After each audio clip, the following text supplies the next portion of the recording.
Glória a Deus. Que a graça maravilhosa, que a paz, doce paz do Espírito Santo, esteja em nossos corações essa manhã, venha transbordar e venha ser abundante nesse dia. Amém? Abram já a leitura do dia, da manhã, Mateus 18, a partir do verso 21. Deixem aberto aí. 18, 21.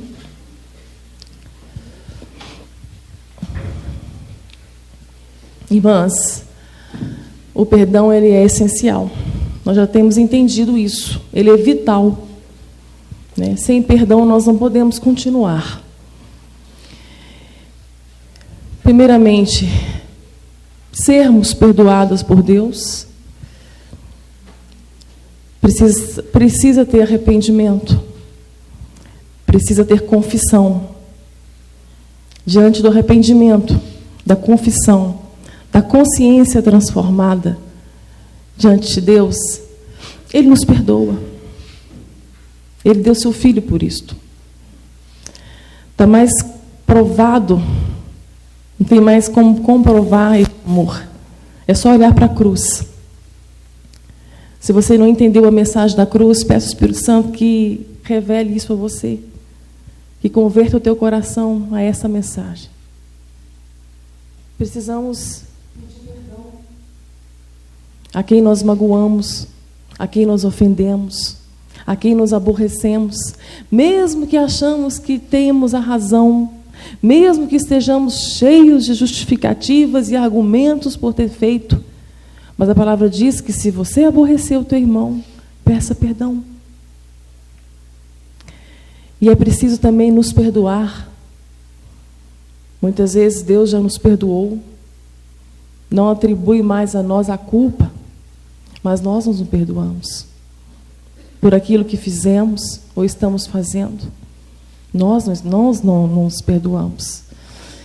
Então o perdão ele é a faxina da alma, ele limpa. Perdão não traz ferida, perdão traz cura, perdão traz bênção. Perdão traz vida. E são princípios imutáveis da palavra. São princípios de Deus. Amor, perdão, unidade. Não tem como vencer o inimigo das nossas almas, que nos rodeia tão de perto, sem o amor, sem o perdão e sem a unidade, sem a comunhão. Como disse ontem, Paulo perdoava para não ser vencido por Satanás. Como disse também ontem, Deus é justo. E não vai mudar princípio, e não vai quebrar nenhum princípio por minha causa. E Deus é justo com Satanás. Satanás, o nosso acusador. Enquanto estivermos com amargura, com mágoa, ressentimento, ele é o nosso acusador. Ele vai nos colocar um fardo pesado da culpa, do medo, da aflição, de onde vêm as síndromes, de onde vêm as opressões, de onde vem um cansaço, de onde vem a fadiga da vida. Então deixe teu coração hoje ser trocado de um coração de pedra por um coração de carne. E quem pode fazer isso é o Espírito Santo de Deus, e Ele está aqui. Não desperdiça nenhum momento desse dia na tua vida. O Espírito Santo está aqui. Ontem eu saí daqui, primeiramente grata a Deus pelo momento, pelo tema proposto pelo Espírito Santo, e também com meu coração pesaroso, porque eu vi muitas vidas aqui marcadas por não liberar perdão. E hoje o Espírito Santo testificou isso no meu coração mais uma vez e confirmou.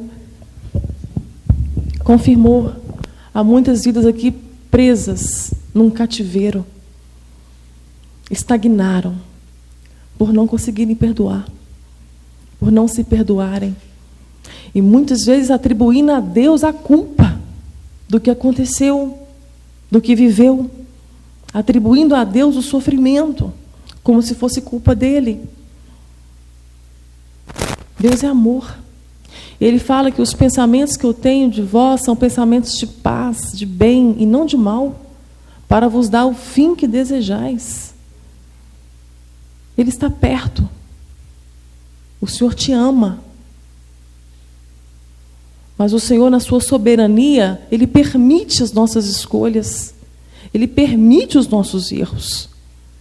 Mas ainda assim, Ele tem poder para transformar as nossas más escolhas. Quando nos arrependemos, Ele transforma todo o mal em bem. Deus não desperdiça sofrimento nenhum. Nenhum. O teu sofrimento hoje, lá na frente, vai ser para a glória do nome dEle. Se você se posicionar, se você se consagrar, se você for para perto dEle e viver na presença dEle. Este sofrimento, talvez que te traz vergonha, humilhação, lá na frente será para a glória dEle, para a salvação de vidas. Deus faz isso. E eu só pude entender o perdão a partir de uma parábola que vocês viram agora no vídeo. Eu só pude conseguir entender o valor e o tamanho do perdão de Deus. E o quão é pequeno o perdão que eu tenho que liberar a partir dessa parábola. Nós vamos ler ela. Nós ouvimos, mas nós vamos ler agora com muita atenção. E estar com os nossos ouvidos espirituais abertos. E quem tem ouvidos, ouça o que o Espírito Santo tem a dizer ao seu coração nesta manhã. Amém? Mateus 18, 21. Então Pedro, aproximando-se dele, disse: Senhor, até quantas vezes pecará meu irmão contra mim, e eu lhe perdoarei? Até 7? Jesus lhe disse: não te digo que até 7, mas até 70 vezes 7. Por isso o reino dos céus pode comparar-se a um certo rei que quis fazer contas com os seus servos. E começando a fazer contas, foi-lhe apresentado um que lhe devia 10.000 talentos. E não tendo ele com que pagar, o seu senhor mandou que ele e sua mulher e seus filhos fossem vendidos, com tudo quanto tinha, para que a dívida lhe pagasse. Se lhe pagasse. Então aquele servo, prostrando-se, o reverenciava, dizendo: Senhor, seja generoso para comigo, e tudo te pagarei. Então o senhor daquele servo, movido de íntima compaixão, soltou-o e perdoou-lhe a dívida. Saindo, porém, aquele servo encontrou um dos seus conservos que lhe devia 100 dinheiros, 100 denários. E lançando a mão dele, sufocava-o, dizendo: paga-me o que me deves. Então o seu companheiro, prostrando-se aos teus pés, rogava-lhe, dizendo: seja generoso para comigo, e tudo te pagarei. Ele, porém, não quis. Antes foi encerrá-lo na prisão, até que pagasse a dívida. Vendo, pois, os seus conservos o que acontecia, contristaram-se muito e foram declarar ao seu senhor tudo o que se passara. Então o seu senhor, chamando-o à sua presença, disse-lhe: servo malvado, perdoei-te toda aquela dívida, por que me suplicaste? Não devias tu igualmente ter compaixão do teu companheiro, como eu também tive misericórdia de ti? E indignado, seu senhor entregou aos tormentadores, até que pagasse tudo o que devia. Assim vos fará também meu Pai Celestial, se do coração não perdoardes, cada um a seu irmão as suas ofensas. A gente não consegue entender isso lendo, porque talentos, denários, não é a nossa moeda. E, na verdade, Jesus aqui ele não contou só uma parábola, ele contou uma hipérbole, um exagero, para que a gente pudesse ter a noção do que está acontecendo. 10.000 talentos. Um talento equivale a 35 quilos de ouro. 10.000 talentos são 350.000 quilos de ouro. Corresponde a 13 anos de impostos de Israel, com todas as cidades. corresponde a 150 mil anos trabalhados de uma pessoa só, de um judeu. Nenhum judeu poderia dever aquilo. É uma dívida impagável. Não tinha como pagar. Isso é impossível. 150 mil anos para pagar uma dívida. Isso é impossível. 350 mil quilos de ouro. Isso é impossível. O que o Senhor desse homem, desse servo, perdoou, é uma dívida impagável.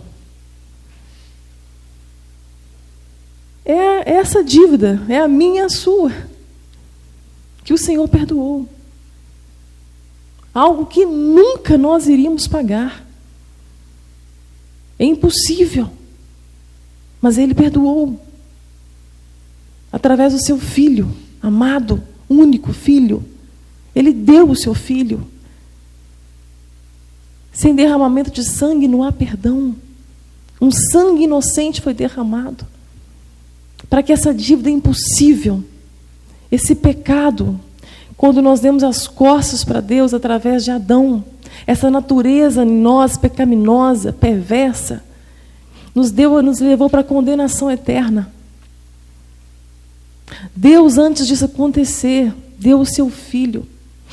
A morte de Cristo Jesus, a redenção, o sacrifício, a justificação foi conhecida antes que eu e você nascesse.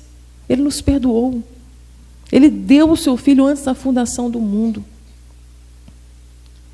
E foi o que Jesus fez, através dele, da morte, do sacrifício, do sangue derramado. Hoje, diante da cruz, nós podemos voltar para Deus.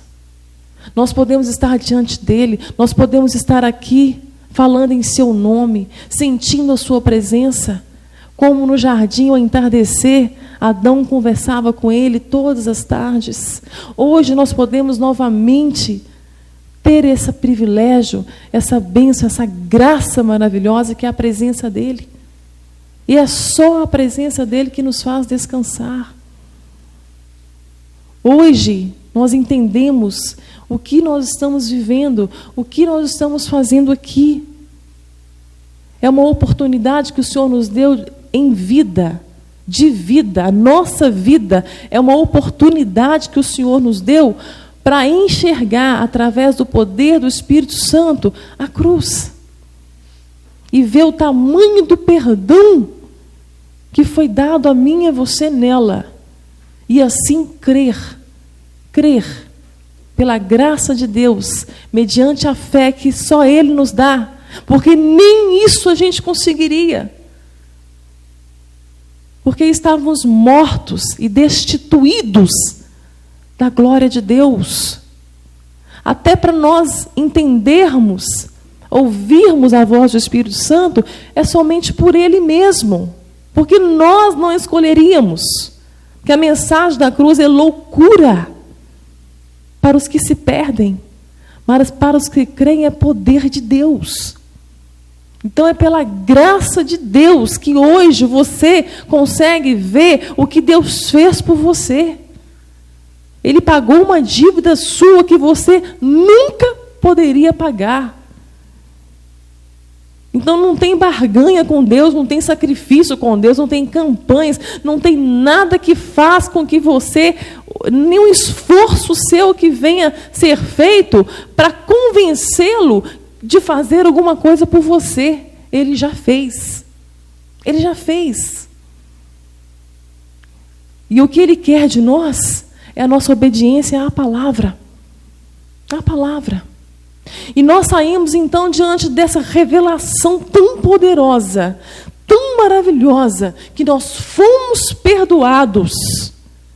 Fomos perdoados. E quando Deus perdoa, como que Deus perdoa? A palavra dele fala que Ele perdoa e se esquece dos nossos pecados. Ah, Maristela, perdoar, se Deus me ajudar, eu até perdoo. Mas perdão é decisão. Que você queira perdoar. Mas esquecer, não. Esquecer já é outro problema. Alguém esquece, gente? Você esquece? Alguém esquece do que foi feito? Amém. Graças a Deus. Então vocês não têm amnésia, né? Nenhum mal de Alzheimer, graças a Deus. Deus não tem amnésia também, não. O esquecer de Deus não é amnésia. Deus não atribui mais a você a culpa. Ele olha para você e não joga mais no teu rosto o que você fez, quem você é. Não. Ele simplesmente olha como olhou aquela mulher pecadora, vá e fique livre do seu pecado. Saia debaixo dele. Saia debaixo da condenação. Vai, não peques mais. É assim que Deus perdoa. É assim que devemos perdoar. Perdoar, nós não vamos esquecer nunca o que nós vivemos. Mas quando nós perdoamos verdadeiramente, não traz dor mais. Não julgamos mais no rosto da pessoa o que ela fez. Não atribuímos mais a essa pessoa a culpa. Que os nossos sentimentos sejam os mesmos sentimentos que houve em Cristo, que ainda na cruz olhou para nós e falou: Pai, perdoa-os. Eles não sabem o que estão fazendo. Quantas vezes fomos magoados por pessoas que não sabiam o que estavam fazendo? Irmãs, nós temos a luz. Nós somos da luz. Nós não somos das trevas. A palavra de Deus fala que o forte suporte a fraqueza dos fracos. E quem que é o forte? Aquele que está em Cristo. Muitas vezes tem pessoas que são até mesmo instrumentos nas mãos do inimigo. E não sabem o que estão fazendo mesmo, não.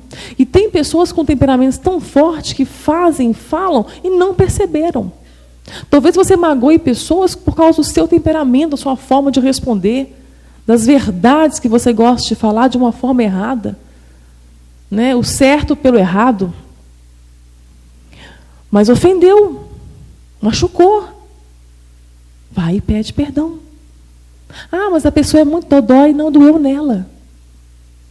Ninguém pode falar o tamanho da dor do outro. Ninguém sente a dor do outro. Só você que sente a sua dor. A sua dor é sua. Então, se a pessoa foi magoada, aborrecida por você, pede perdão. Esse servo não entendeu isso. Assim que ele saiu, o conservo dele também tinha uma dívida. Uma dívida de 100 denários. O que são 100 denários? 3 meses e 10 dias trabalhados. Só isso. Só isso. E esse servo pegou o conservo dele pelo pescoço, o colocou na parede, o humilhou, julgou na cara dele o que ele devia, que ele tinha que pagar a qualquer custo. E ele falou: eu vou te pagar. Mas ele não perdoou. Colocou na cadeia, encerrou na prisão. E é isso que nós temos feito. Esquecemos o tamanho da dívida que Deus nos perdoou.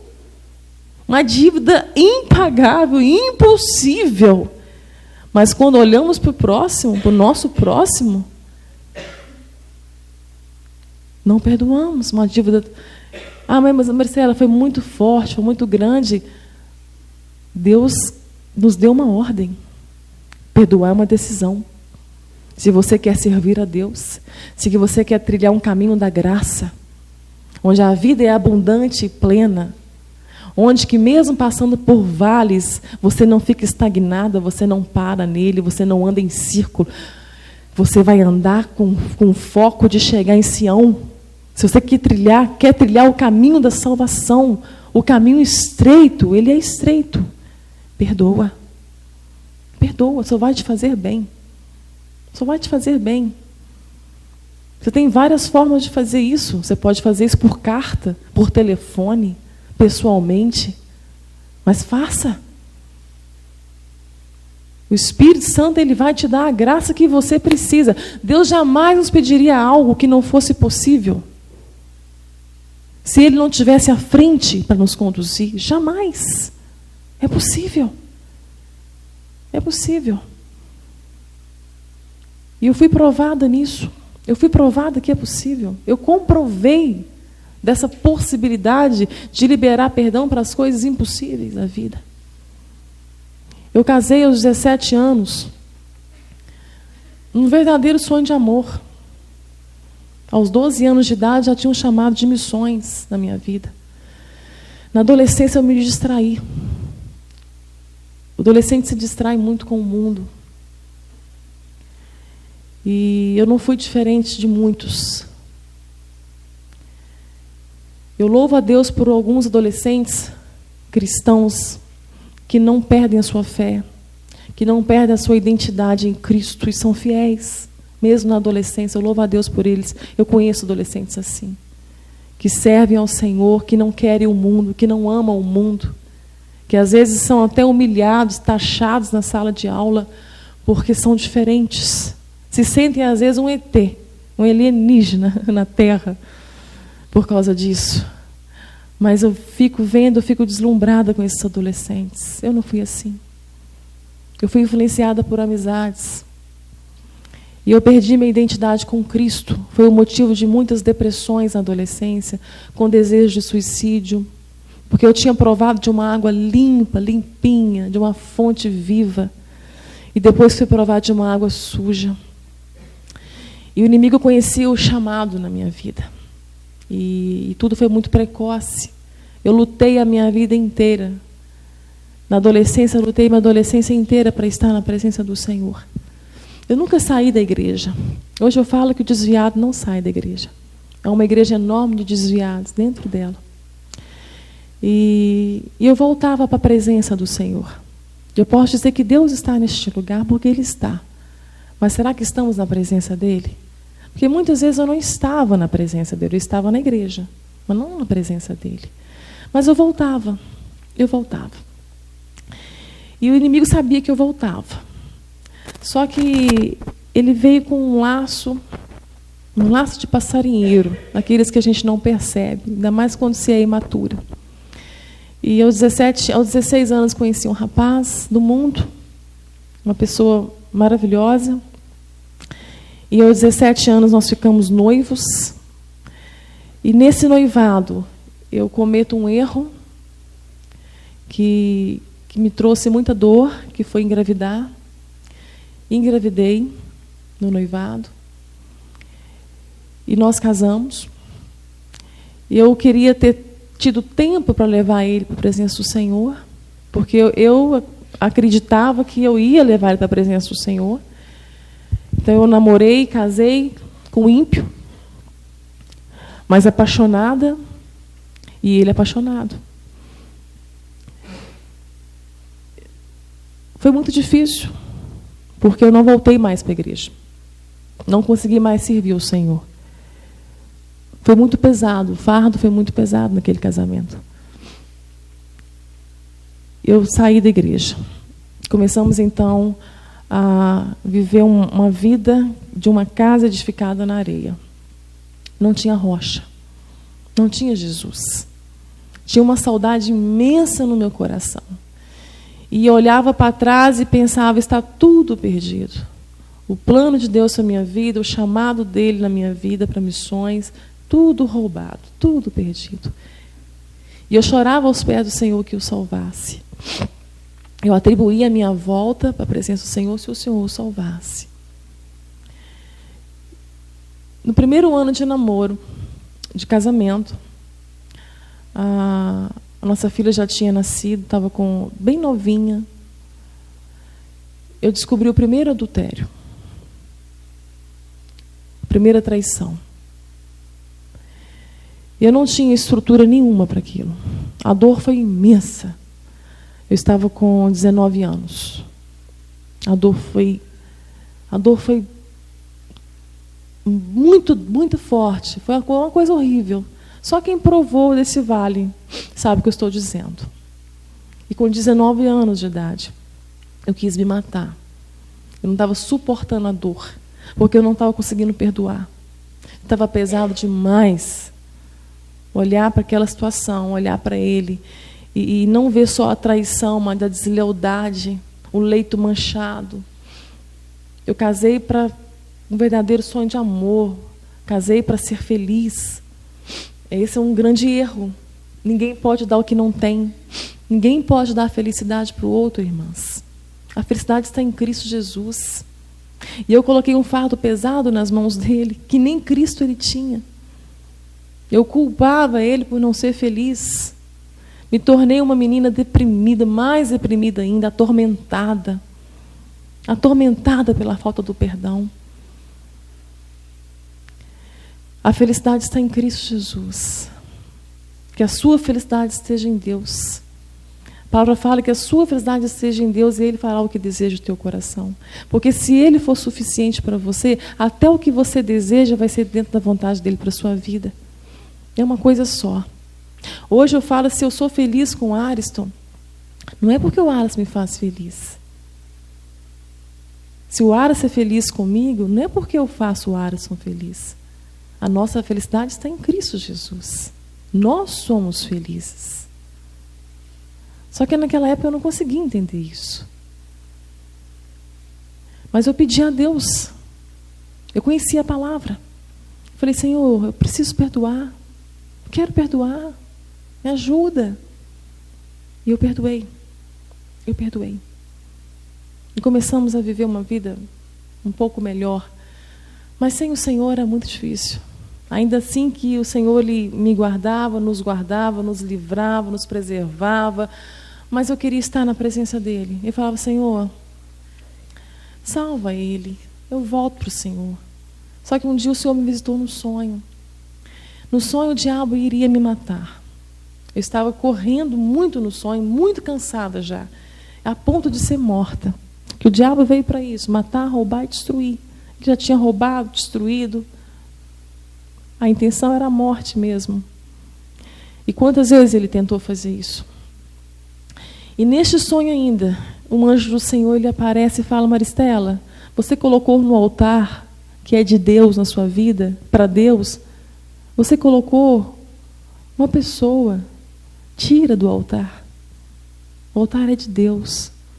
Você está em pecado de idolatria. O que é idolatria, irmãos? Às vezes achamos que idolatria é prostrar diante de uma imagem de barro, que não ouve, que não fala, que não vê. Idolatria é muito mais que isso. Idolatria é tudo que você atribui valor, felicidade, segurança. Então, idolatria pode ser qualquer coisa e qualquer pessoa. Somente a Deus está a nossa felicidade, a nossa segurança, a nossa cura, a nossa alegria. Somente nele. Que nesta manhã também você venha quebrar os bezerros de ouro do seu coração. Deus prova o nosso coração, Ele sonda o nosso coração é dEle, Ele não divide o nosso coração, o altar é dEle. Que possamos ser o sacrifício vivo de Cristo, todos os dias. Senhor, eu sou Teu, meu coração é Teu. Nós cantamos isso com muita facilidade, mas nunca, como nós mentimos nos louvores que nós cantamos, não é mesmo? Tudo é Teu, minha vida é Tua, me esvazio de tudo. Precisamos viver isso. Nada pode estar entre você e Deus. Eu tive um momento muito breve ali com algumas irmãs, falando que Deus fez na minha vida por colocar pessoas entre eu e Ele. Quando Deus não tira a idolatria, Ele quebra o ídolo. E eu acordei daquele sonho desesperada. Falei, Senhor, não leva meu marido. Eu entendi o sonho. Não leva meu marido. Eu vou voltar para o Senhor. Voltei naquela semana mesmo. Passei a mão na Luaninha, bem novinha, e voltei para a igreja. E comecei a adorar o Senhor. Comecei a ter força, porque eu barganhava com Deus a salvação do marido para voltar. Sendo que a palavra me garantia que se a mulher for santa, santificada por Cristo Jesus, sem palavras ela ganha seu marido. Como o diabo nos engana, como o diabo cria fortaleza na nossa mente e nos faz perder bênçãos tão maravilhosas. Que a mulher sábia edifica a sua casa, que a mulher sem palavras, mas com testemunho, com o fruto do Espírito Santo, ela ganha seu marido. Irmãs, eu vi isso acontecer na minha casa. A minha casa passou a ser lar. Eu passei a ter de novo o fruto do Espírito Santo. O amor, a bondade, a paz, a alegria, a mansidão, principalmente mansidão, que eu me tornei uma menina rixosa, ciumenta, insuportável. Domínio próprio. a fidelidade, a temperança. Isso é o fruto do Espírito Santo. Sem o fruto, pode ter todos os dons, irmãs. Sem o fruto do Espírito Santo, a vida vai ser muito medíocre. Você vai viver abaixo da média que Deus quer que você viva. E para ter o fruto do Espírito Santo, precisamos ter comunhão com Ele. Precisamos nos separar daquilo que nos faz pecar, não cair em tentações, lutar contra tudo que nos faz pecar. Nós vamos pecar todos os dias, mas o pecado não tem poder sobre nós. Nós pecamos porque nós somos pecadores, todos os dias. Mas o pecado não pode ter domínio sobre nós. Nós temos que examinar a nossa vida, a nossa fé todos os dias. E que o Espírito Santo venha dar esse fruto maravilhoso que transforma através de você, transforma você e através de você. Tudo muda, a atmosfera da casa muda. E foi assim que aconteceu na minha casa. 3 meses depois, aquele marido foi evangelizado. Nunca vi algo tão rápido acontecer. Nunca vi uma mudança tão rápida. Só depois que eu fui entender. O Senhor o levou. De uma forma muito cruel, mas Deus permitiu. Ao cobrar uma dívida. Ele foi cobrar uma dívida. E quem devia, matou. Matou com 3 tiros. A queima-roupa na cabeça. Irmãs, eu tinha 21 anos de idade. 4 anos de casada. Tem perdão que é impossível. O assassino tirou o chão. Ele tirou minha vida. Eu perdi a vontade de viver. Eu falei, Senhor, por quê? Por quê? E Deus foi tão maravilhoso, irmãs. Tão maravilhoso. Nós temos que viver um dia por vez mesmo. Eu olho para trás e falo, que cuidado do Senhor com a minha vida. Nós estávamos vivendo bem naqueles 3 meses, a gente estava feliz. Pela primeira vez naquele casamento. Primeira vez. E eu me lembro que ele foi fazer uma viagem e eu recebi um telefonema anônimo. Anônimo. E a pessoa falou assim, olha, Maristela, estou falando que eu sou sua amiga. Irmãs, tem muita gente usada pelo diabo. Muita gente usada pelo diabo. Eu quero dizer que teu marido está te traindo. Lá na cidade onde ele está. Irmãs, aquilo me deu uma tristeza, uma revolta. Eu falei, Senhor, não, Pai. Não é verdade. Não é verdade. Eu liguei para ele na mesma hora, aconteceu isso. Ele falou, amor, é mentira. É mentira. E na mesma hora, em 2 horas ele veio. Ele estava em Belo Horizonte. Ele fez de Belo Horizonte para Ipatinga em 2 horas, irmã. 2 horas e meia. Antigamente até se conseguia fazer isso. Né? Hoje a gente faz em 4, 5 horas. E ele chegou e falou assim, amor, é mentira. E eu tranquei o meu rosto, meu semblante caiu. Caiu. O diabo tinha planejado algo terrível. Terrível. Que eu viesse com a mágoa, com a amargura, com as lembranças. O diabo estava tentando abrir uma cicatriz já que não doía mais. O diabo faz isso. Eu não conversei com ele naquele dia, eu não olhei para o rosto dele naquele dia. Era uma terça-feira. Uma quarta-feira pela manhã. Ele acordou, eu acordei. Pela graça maravilhosa de Deus, eu olhei para ele. Ele olhou para mim. Ele sorriu, eu sorri. E ele falou, amor, eu te amo. Eu também te amo. Ele morreu naquele dia, irmãs. Nós conversamos 40 minutos antes. Ele falou assim, amor, ora por mim. Estou indo cobrar. Estou indo lá receber. A pessoa marcou comigo. Ele vai pagar. Estávamos vivendo uma crise muito grande financeira.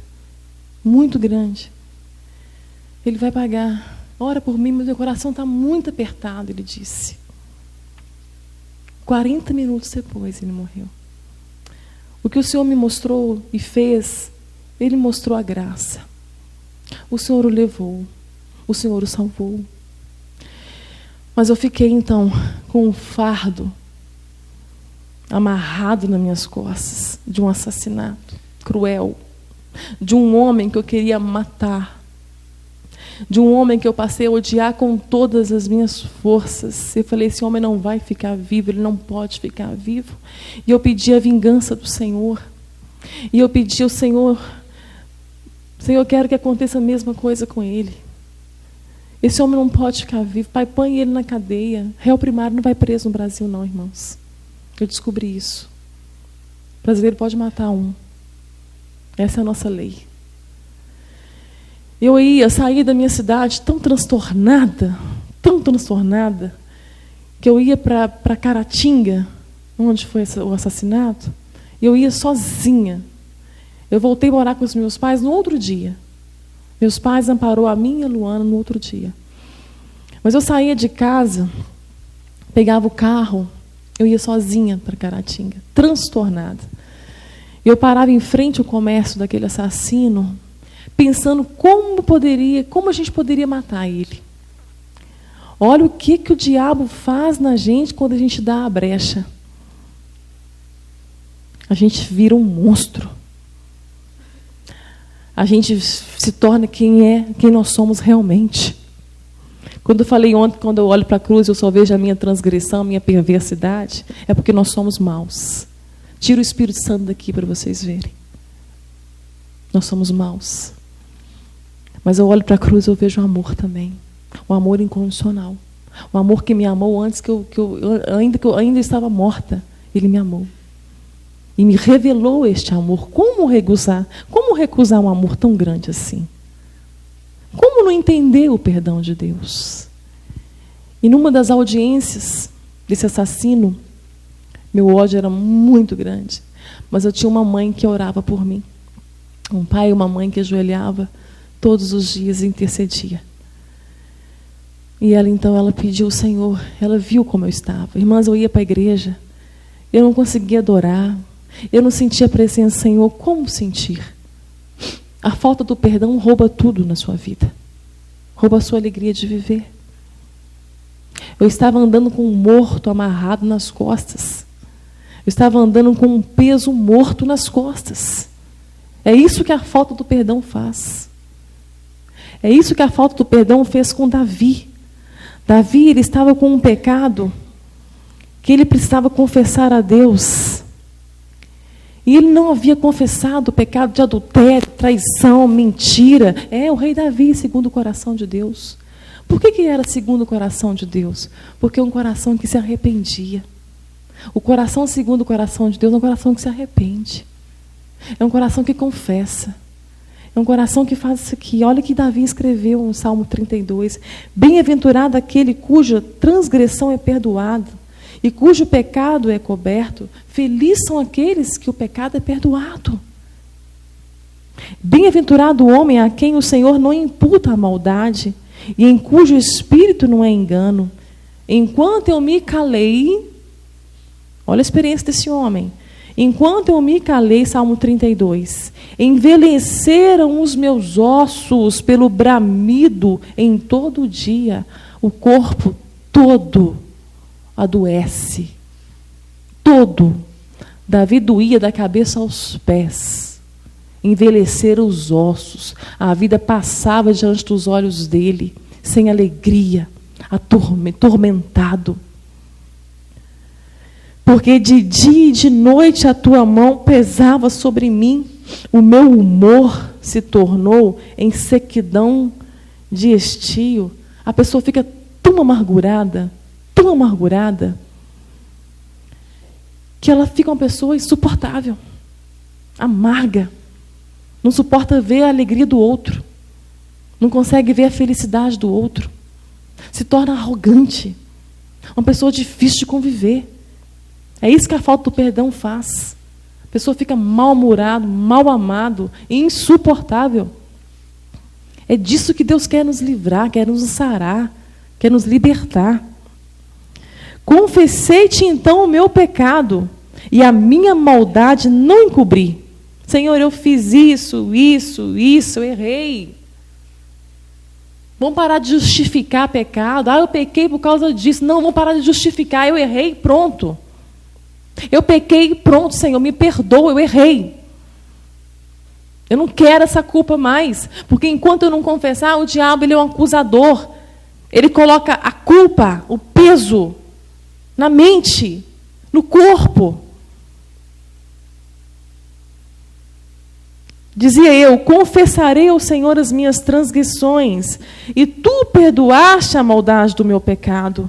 Pelo que todo aquele que é santo orará a ti, a tempo de poder achar, até no transbordar de muitas águas, esta a ele não chegarão.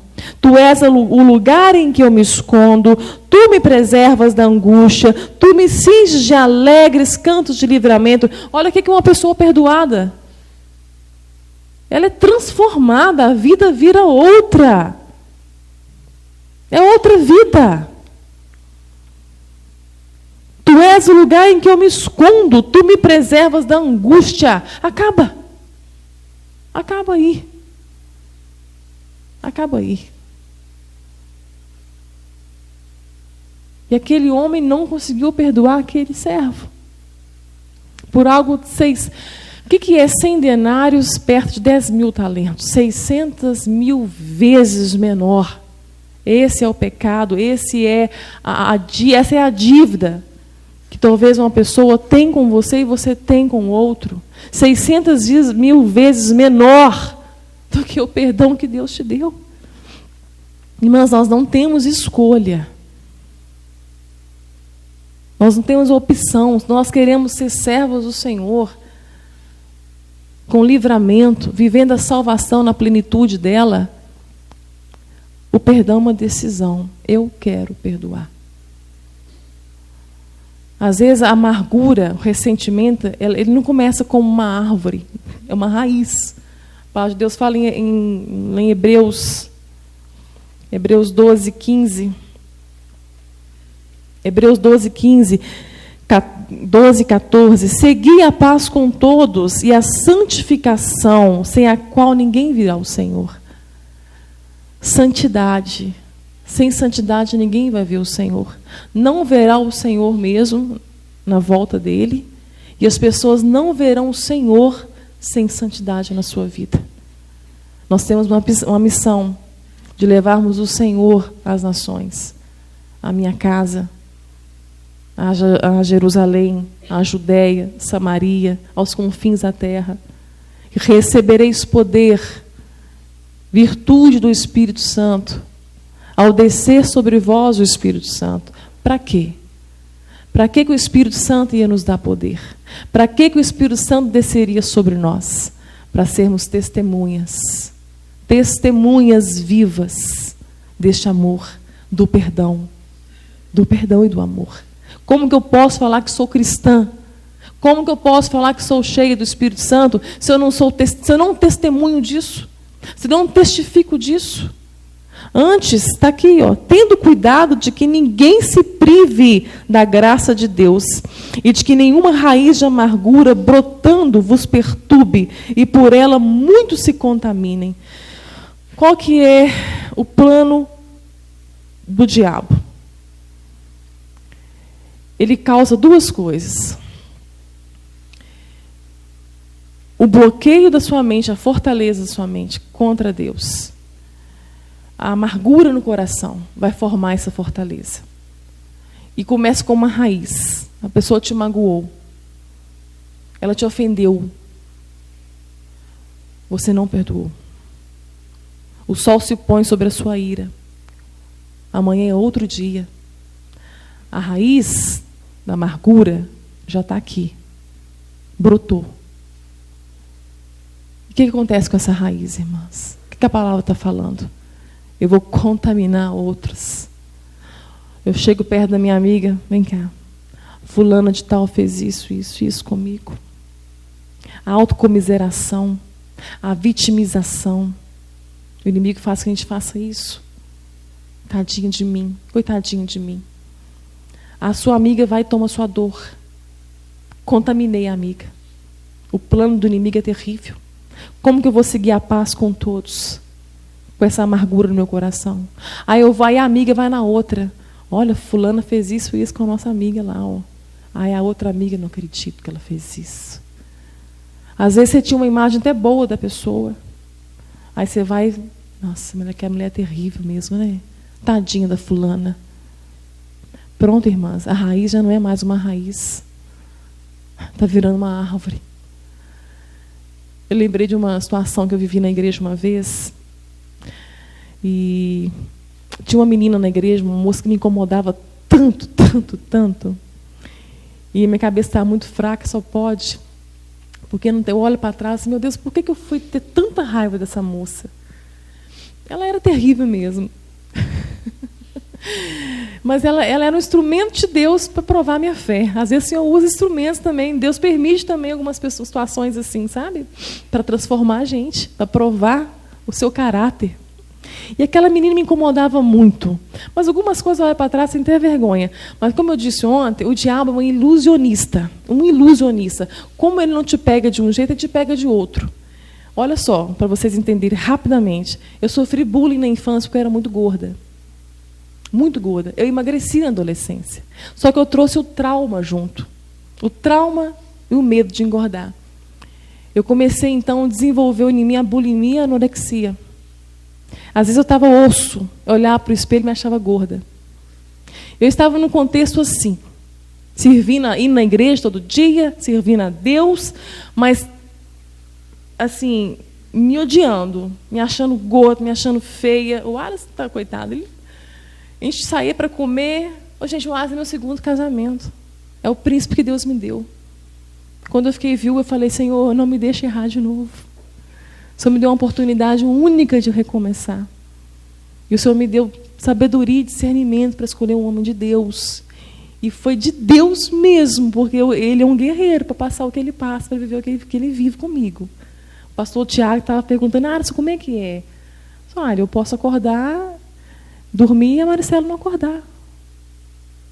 Essa é a situação real da nossa vida. Mas a gente vive um dia por vez. É assim que nós vivemos. Né? E como diz, o ministério é dos dois. Eu jamais faria isso sozinha. Deus fez tudo, combinou tudo para que cooperasse, para que hoje essa obra estivesse sendo feita. Né? Ele fez um malabarismo com o trabalho dele. Ele faz um malabarismo do dia dele para estar comigo todos os fins de semana, viajando. E todos os dias vivendo a mesma luta, pela mesma fé. Essa é uma casa construída na rocha. Vem vento, tempestade, a casa não cai. Não cai. Dá trabalho construir na rocha? Dá. É mais fácil construir na areia, pertinho da praia. Né? Onde estão os amigos, mais gostoso. Rocha dá trabalho. Tem que fundar alicerce. Tem que furar pedra. Dá trabalho. É busca. É perdão. É santidade. É obediência. É renúncia. A casa fica pronta. Aí você está pronto a passar por qualquer coisa. Eu tenho propriedade para falar de 2 casas, 2 casamentos, sem o Senhor e com o Senhor. Há casamentos que começam também sem o Senhor, mas quando o Senhor entra nele, tudo é transformado. Eu tive uma experiência de 3 meses. O Senhor me deu uma amostra do que seria se eu não tivesse deixado o Senhor. O Senhor levou porque Deus tinha um plano na minha vida. E aquele marido não fazia parte daquele plano. Foi uma escolha que eu fiz. Uma escolha errada. E Deus faz isso. Então, naquele momento, aí, falando do Ares, né? Às vezes a gente saía para comer, irmãs. Eu tinha tanta depressão pós-comida, que eu comia e me dava uma tristeza tão grande quando terminava. Que isso, amor? O que foi? Estou gorda. Irmãs, olha, eu tenho 80 quilos hoje, curada, liberta. Eu pesava 57. Chorando sobre um prato de comida que eu tinha acabado de comer. Irmã, isso é fortaleza de mente. Diabo purim. Isso que eu falo, não basta estar na igreja. Tem que voltar para a palavra. Tem que ser liberta pelo Evangelho. Só a verdade liberta. Só a verdade. O diabo é mentiroso. Ele é ilusionista. Ele faz você olhar para o espelho e não enxergar você. Como o caso do rapaz que eu contei ontem. Faz enxergar quem ele quer que você veja. Quem você não é. Ele é sujo.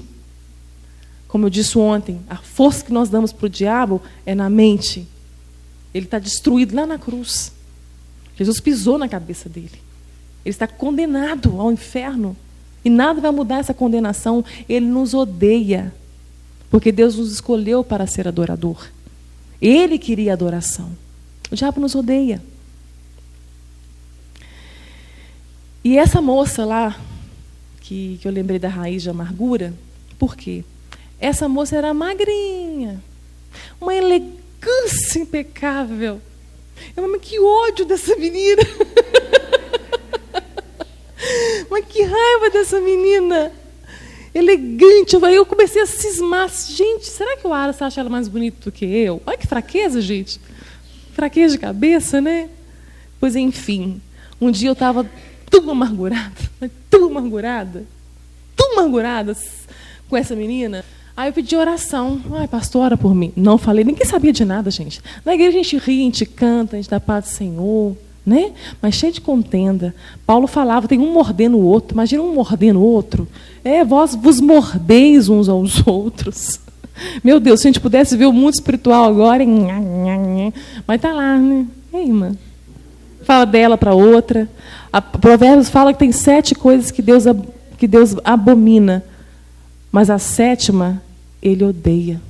Contenda entre os irmãos, onde é a raiz de amargura. Aí o pastor foi orar por mim. E o Senhor deu uma visão. Ninguém sabia de nada. Só mostrava que saiu uma raiz do meu coração. Passava pela minha boca. Crescia tanto que estava no chão, toda enroscada. Que o próximo passo eu cairia. É só mais um passo, eu cairia. Meu coração estava pronto para qualquer coisa que o diabo quisesse fazer. A minha mente era dele.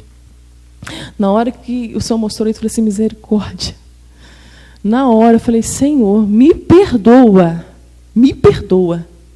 Me perdoa. Coloque amor no meu coração por ela. Muda a minha visão. Às vezes o Senhor não vai mudar a pessoa, mas muda a sua visão. O Senhor não tirou o câncer da minha cabeça. Antes, o que eu tinha a visão do câncer era morte, era dor, era tristeza, era angústia. O câncer continua. Hoje eu vejo milagre, eu vejo o poder de Deus, eu vejo um Deus soberano. O que mudou? O câncer é o mesmo, no mesmo lugar. Mudou a visão. Às vezes teu marido é um câncer. O seu casamento é um cenário de um câncer na sua vida. Né? Às vezes os nossos maiores problemas é na família mesmo. O lar que deveria ser um lugar de refúgio é um campo de batalha. Pede ao Senhor para mudar a sua visão. Se você tem um cenário em casa que precisa de um milagre, é matéria-prima que Deus precisa. Um cenário para um milagre, Ele faz. Ele faz. Mas tem que começar em você. Você que tem que ser transformado. É você que está ouvindo essa palavra, não é o teu marido, não é teu filho, não é tua irmã, não é sua mãe, não é seu pai, não é sua prima, não é o seu cunhado, não é sua cunhada, não é sua tia, não é seu sogro, nem sua sogra, é você. A responsabilidade é sua. Está nas tuas mãos, a transformação de toda a tua casa, de toda a tua família. E assim que eu levantei daquela oração, daquela visão, já arrependida, avergonhada, Deus abriu os meus olhos naquela hora. A primeira pessoa que eu vejo na minha frente, a linda, né? A linda. Eu falei, Pai do Senhor, Maricela. Gente, que menina agradável. Boazinha, gente. Nós podemos tirar o pior ou o melhor de cada um, sabia? Eu sei qual que é o pior do Ariston. Ele sabe qual que é o meu pior. A gente não faz isso, a gente evita o máximo para tirar o melhor do outro. Tirar o melhor do outro. Deus nos deu qualidades, virtudes. E as virtudes do Espírito Santo, os sentimentos de Cristo em nós. É isso que Deus quer fazer. Para a gente encerrar, está falando de família, que é onde é o nosso campo de batalha, não é mesmo? Eu estava vendo, recebi um áudio, um WhatsApp, que eu achei lindo, vou compartilhar com as irmãs. Lá em Oklahoma, tem uma competição da plantação de milho mais bonita dos fazendeiros, dos agricultores. E há 5 anos, um agricultor estava ganhando. Todos os anos ele ganhava. Aí os repórteres, né, o noticiário da cidade de Oklahoma foi lá perguntaram por que ele ganhava todos os anos, o que tinha no milharal dele que dava essa vitória para ele. E ele falou algo fantástico. Ele disse assim: as sementes do meu milho eu compartilho com os meus vizinhos. Eu dou para eles eu dou para os meus vizinhos as melhores sementes. Mas como assim? Eles são os seus rivais, eles estão competindo com o Senhor. Por que o Senhor faz isso? Porque o vento, quando ele sopra, ele pega o pólen daquele milho e espalha, e poliniza toda a plantação. Então, se os meus vizinhos tiverem um milho, uma semente má qualidade, o vento que vai trazer o pólen vai prejudicar a minha plantação. Então, esse é o segredo. Dividir o meu melhor. Irmãs, quando a gente faz isso em casa, a atmosfera da casa muda. Quando você para de gritar dentro de casa, quando você dá mais atenção para os seus filhos, quando você aplica uma palavra maravilhosa que está em Efésios, está em Colossenses, e é tão forte isso, a submissão ao esposo, quando a última palavra é do marido. Algo tremendo acontece dentro de casa, a gente não vai ter tempo para falar sobre isso. Isso é muito sério. A insubmissão está roubando identidades dentro de casa, inclusive dos nossos filhos. Quando eu falei da identidade sexual, porque há muito feminino em casa e pouco masculino. Hoje nós também precisamos arrepender nesse dia de tomarmos o lugar do nosso marido em casa. Os homens estão ficando sem o lugar dele. Eles não estão sabendo qual que é o lugar dele dentro de casa, na vida, no mundo. O mundo está feminino. Está muito feminino. Porque as mulheres em casa estão masculinizadas, mandonas. Não tem ternura para falar, não tem mais meiguice. E aquela criança, no meio disso tudo, ela se perde com a ausência do pai. A falta da paternidade é muito séria. O inimigo está dentro da nossa casa, roubando isso. Irmãs, não vamos deixar. Vamos compartilhar a nossa melhor semente. A nossa melhor semente só pode vir da obediência da palavra. Senhor, me ensine a submissão. Meu marido pode ser um bruto, ignorante, mas, Senhor, eu quero obedecer ao Senhor. Porque se eu for insubmissa ao marido, você não tem um problema com o marido, você tem um pecado com Deus. Insubmissão é rebelião. E rebelião é pecado de feitiçaria. Há muita feitiçaria no nosso meio, no meio dos evangélicos, dentro da nossa casa, irmãs. Por causa disso, nossos lares estão sendo bombardeados. Vamos pedir perdão ao Senhor por isso. Vamos pedir perdão ao Senhor que nos ensine a ser a esposa segundo o coração dEle, a mãe segundo o coração dEle. Ensina o teu filho. O papai é forte. O papai é o homem da casa. Talvez teu filho está vendo tudo errado. Não, mas o papai é o homem da casa. O papai é forte. Mostra as qualidades do pai para o teu filho. Isso é muito sério, irmãs. Muito sério. E você vai ganhar o teu marido.